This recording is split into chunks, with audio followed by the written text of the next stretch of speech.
Mission of India याच्यामार्फत आपल्या महाराष्ट्र राज्यामध्ये SIR हा जो कार्यक्रम आहे तो आता सुरू झालेला आहे. साधारणतः आता 20 जूनपासून ही प्रक्रिया पूर्ण झालेली आहे आणि आपले जे BLO आहे, आपल्या 354 जे मतदार याद्या आहेत, तर ते सगळे BLO आहेत त्यांच्यापर्यंत आपण आज रोजी इनोव्हेशन फॉर्म वाटप करून त्यांचं पूर्ण जे ट्रेनिंग आहे BLO ॲपचं ते आपण पूर्ण केलेलं आहे. तर आपले आता हे जे BLO आहे ते 30 जूनपासून तर पुढे 29 जुलैपर्यंत हे प्रत्येक घरी जाणार आहे. जे लोक आत्तापर्यंत आपण PSR ॲक्टिव्हिटीजमध्ये जवळपास 88% आपण मॅपिंग करून घेतलेलं आहे आणि ते 88% मॅपिंग झाल्यानंतर काही लोक हे अनमॅप राहिलेले आहेत. त्यांचं आता मॅपिंग पूर्ण करण्यासाठी आता आपले BLO घरपोच जाणार आहे. त्यांच्याकडे जे इनोग्रेशन फॉर्म दिलेले आहे तर ते इनोग्रेशन फॉर्म सर्व मतदारांनी आपल्या स्वतःच्या सहीनुसार त्या BLOकडे भरून देणं अपेक्षित आहे. आलेले इनोग्रेशन फॉर्म हे डिजिटायझेशन करून ते ऑनलाईन केले जाणार आहे आणि त्यानुसार आपली 5 ऑगस्ट 2026 रोजी आपली प्रारूप मतदार यादी डिक्लेअर होणार आहे. त्यानंतर प्रारूप मतदार यादीनंतर जे काही आपले हिअरिंग्स आहेत, जे ज्या लोकांची नावं या प्रारूप मतदार यादीमध्ये येणार नाही किंवा जे अनमॅप राहिलेले आहेत त्यांचे हिअरिंग्स साधारणतः आपल्या 5 ऑगस्टपासून ते 4 सप्टेंबरपर्यंत आपले हिअरिंग होणार आहे आणि ह्या हिअरिंग झाल्यानंतर साधारणतः 7 ऑक्टोबरमध्ये आपली जी अंतिम मतदार यादी ही डिक्लेअर होणार आहे. जे लोक आत्तापर्यंत अनमॅप राहिलेले आहे तर त्या अनमॅप असलेल्या लोकांनी आपले जे 1 ते 11 पुरावे आहे त्या 1 ते 11 पुरावे आपल्या हिअरिंगच्या वेळेस या ठिकाणी आणून देणं अपेक्षित आहे.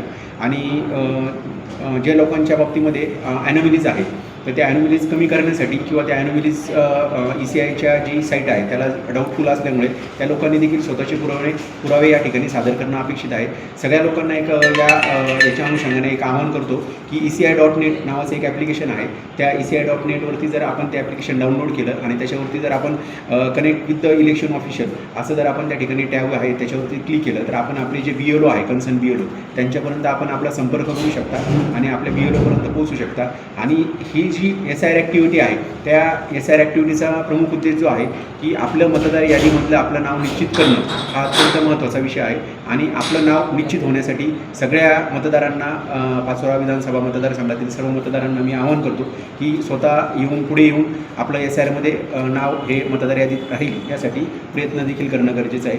सर्व प्रशासन हे यासाठी पुढचे 3-3.5 महिने प्रयत्न करणार आहे. सर्व राजकीय पक्षाचे जे पदाधिकारी आहेत किंवा इतर सगळे जे या ठिकाणचे सामाजिक कार्यकर्ते आहेत त्यांना देखील आवाहन करतो की या सगळ्या ॲक्टिव्हिटीसाठी मोठ्या प्रमाणात प्रशासनाला सहकार्य करा. धन्यवाद. साधारणतः आता मॅप झालेल्या लोकांचं प्रमाण हे 88% आहे. विधानसभेची जे आपली मतदार यादी बघितली तर 3,52,000पर्यंत आपले मतदार होते. आता ते 3,24,000पर्यंत आपले मतदार आलेले आहेत. 18 ते 19,000 मतदार आपण दरम्यानच्या काळामध्ये वगळलेले आहेत. अजून देखील जे मतदार आपल्याला फिजिकली या ठिकाणी सापडणार नाही किंवा आपल्या समक्ष येणार नाही त्यांचे नाव या ठिकाणी वगळले जाऊ शकतात. आजच आपल्या राजकीय पक्षाच्या लोकांची बैठक झाली, काही प्रेसची पण बैठक झाली आणि जे आदिवासी समाजातले लोक आहेत जे पदाधिकारी आहेत त्यांची देखील आपण या ठिकाणी बैठक घेतलेली आहे.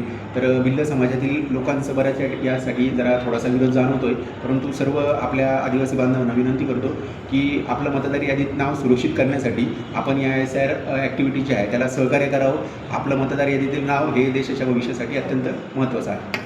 काही ठिकाणी असं लक्षात आलेलं आहे की अनमॅप लोकांचं प्रमाण जास्त आहे. तर अशा ठिकाणी त्या लोकांना तालुका स्तरावरती बोलवण्याच्या ऐवजी आपलेच प्रशासकीय अधिकारी जे आहे ERO आहे ते स्थानिक पातळीवरती म्हणजे मंडळ स्तरावरती जाऊन त्यांच्या हिअरिंग्स घेणार आहोत आणि त्यांना कशा पद्धतीने आपल्याला जास्तीत जास्त फॅसिलिटी करता येऊ शकतं आणि त्यांचं मतदार यादीत नाव ठेवता येऊ शकतं यासाठी प्रशासन मदत करणार आहे त्या लोकांना. महत्त्वाची गोष्ट की या ठिकाणी त्या व्यक्तीने स्वतः तो हयात आहे आणि त्याच्याकडं आपल्या याच्यातले पुरावे आहे, रहिवासी पुरावे आहे हे या ठिकाणी येऊन प्रूफ करणं अपेक्षित आहे.